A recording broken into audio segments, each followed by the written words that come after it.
Good morning, guys. Welcome back to Inside Out Precision. Filming this one, it's about 7 in the morning here.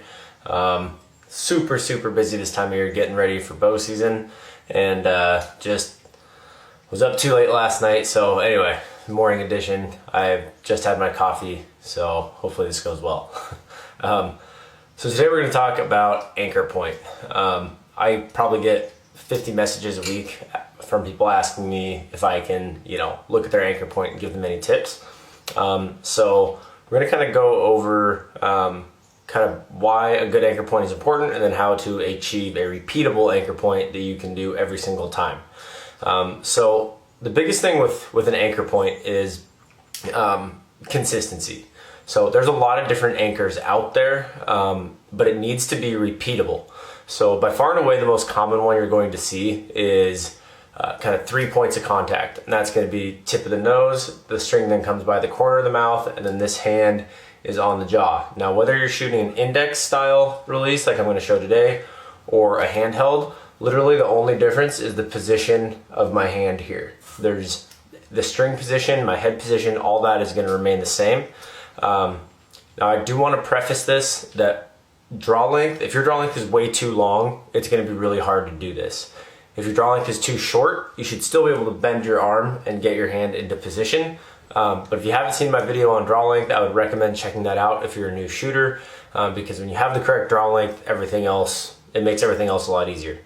So back to the anchor point. So the reason that you see the tip of the nose used and the hand against the jaw used like that is because if my head is aligned slightly differently from shot to shot, that means my eye is aligned slightly differently through that peep sight. Thus, when I look through it, I align my front sight differently on the target.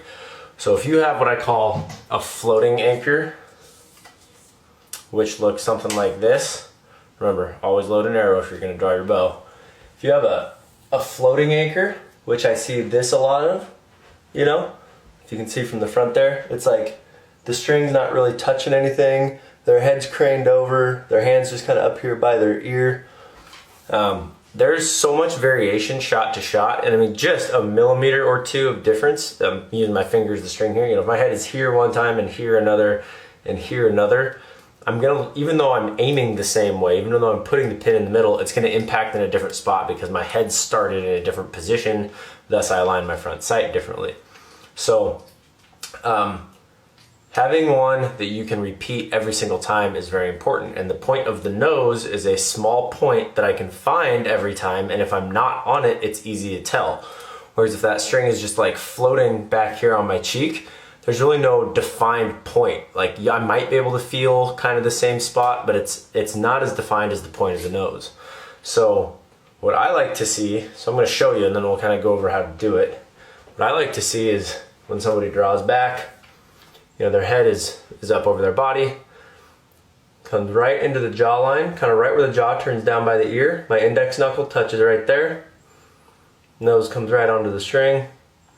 So you can see string comes right by the tip of the nose, corner of my mouth, and then that hand is tight to my face. Now this is a pretty short bow. This is my old Hoyt Vulcan. This thing's from like 2006. Short bows can be a little difficult because sometimes you got to feel like you have to duck to get your head on the string because of that string angle. So if you need to lengthen your draw a little bit to where you don't have to duck, and the string looks like this, so instead of the corner of the mouth, the string comes a little bit above the corner of the mouth, that is okay as long as you're not smashing your face and getting pressure on that string. So let's talk about the positioning there. So essentially what I do is take my index knuckle here, and right where my jaw turns down, right under my ear right here, it's that connection right there. Boom. It's a spot I can find every time. It's defined, it's easy. It's low enough that it helps keep this back shoulder down, whereas if I'm way up here, obviously as I bring my arm and my hand up, my shoulder is going to rise with it. And when you get that knuckle kind of, right on the point of that jaw, it brings that string in right in front of my eye. Oh, the cat's in here. Hate cats. Go away, Bruce. what I see a lot of is people who have too high of an anchor point. So they come in and their hand is like up here by their ear. And when I do that, you can see it pushes that string out away from my face, because as you know, our faces are angular for the most part. So as I slide that hand up onto my cheek, it's actually pushing that string out away from my face. So then what happens, God, cats are so selfish. So then what happens is as I bring that string up, now my peep, for me, I'm left-handed, that peep's way to the left, so I have to like crane my head over to see through it. And it's A, it's really uncomfortable, and B, it's very inconsistent. So I see a lot of people that anchor too high up on their cheek, and they get a lot of face pressure on the string. They also have issues with a really low peep sight. So the higher this hand comes up, the lower I have to make my peep sight, which if you're shooting a sight like a fast eddy or any sort of movable sight, the lower my peep is, the lower the starting position of my sight is, meaning I'm just gonna get less range out of it overall. You know, a lot of times I get these messages from guys that come in the shop and they say, you know, I can only get 70 yards out of my sight. You know, do I need a faster bow or a lighter arrow, or what is it? And then I have them measure their peep height, and it's like 4 7/8, which is extremely low. So, you know, a lot of guys come up and they're like here. So see where that arrow's kind of up by my mouth? So they're like this. The head is ducked. That arrow's really high. I want them to pick it up, knuckle, boom, right on the point of that jaw, tip of the nose on the string, just like that. Now, if you have a peep sight that maybe is too low currently, when you drop that hand down and kind of reposition yourself, it's going to change your peep height. So don't be afraid to cut that thing loose and slide it up to where you can actually see through it again. You can always rotate your string, you know, realign your loop, and you want to move your peep sight to your anchor, not your anchor to your peep. Meaning, you know, I'm not just going to set my peep height at 5 inches, and if it's too low, like duck down to see through it, or if it's too high, lift up to see through it.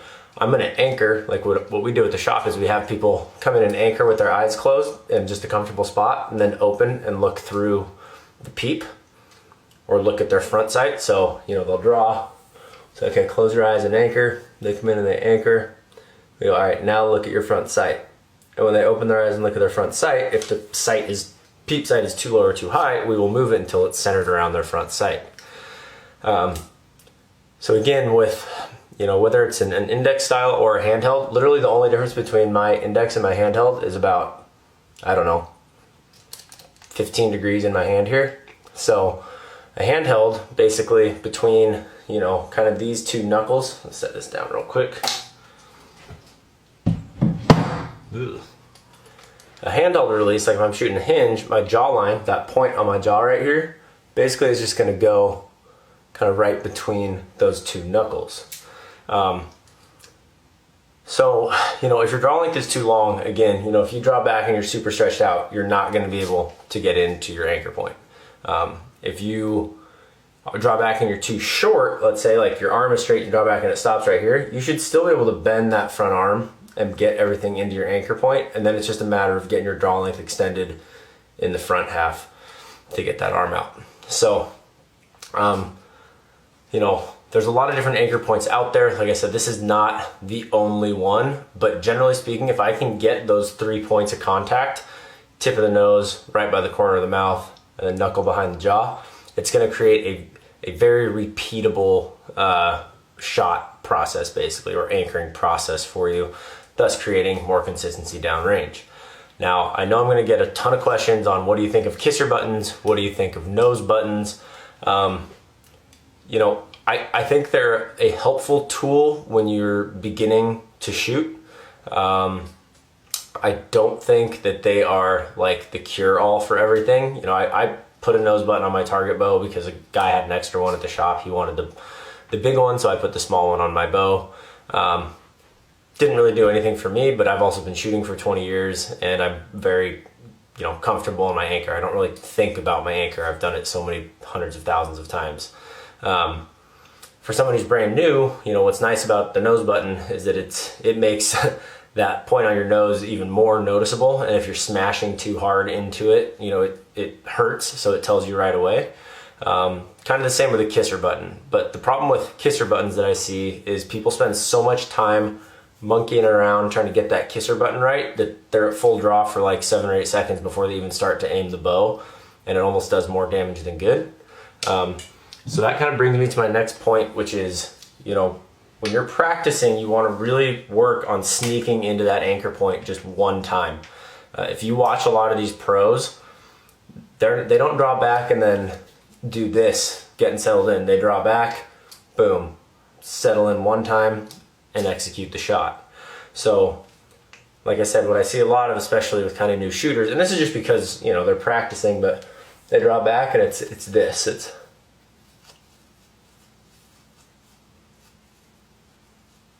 And then they finally find their anchor and come in. What we want to see is you get everything set, draw, sneak in one time, just like that. What that's going to do, again, with that knuckle kind of right, let me get a close up there. Basically this little pocket kind of on the point of my jaw, right under my earlobe right there, boom, my knuckle goes right there. If I come up too high, some people use like the horseshoe of their hand right here, like this portion right here. They kind of hook the underside of their jaw with it. That can work really well for some people. A lot of this is going to depend on the shape of your face. Again, for me, if I do that, my hand comes up too high on my face, my peep sight gets really low and it pushes that string away and I just feel really scrunched. So I like kind of right behind and on the point of that jaw right there. That seems to work really well. So if you have any questions about this, please give me, or drop a line on the comment section below here. Hit me up on Instagram. I know there's going to be a ton of questions on the kisser buttons and nose buttons. So I'm just going to tell you right now, the answer is yes. I think they can be useful, but I don't think that they're going to take your shooting to like the whole next level. Really just focusing on those 3 points I talked about is going to be the key. Thank you guys for watching. We've had a really good run this summer. I know everybody's at home going crazy with this coronavirus stuff, so stay safe, keep them in the middle, and remember, precision is a decision.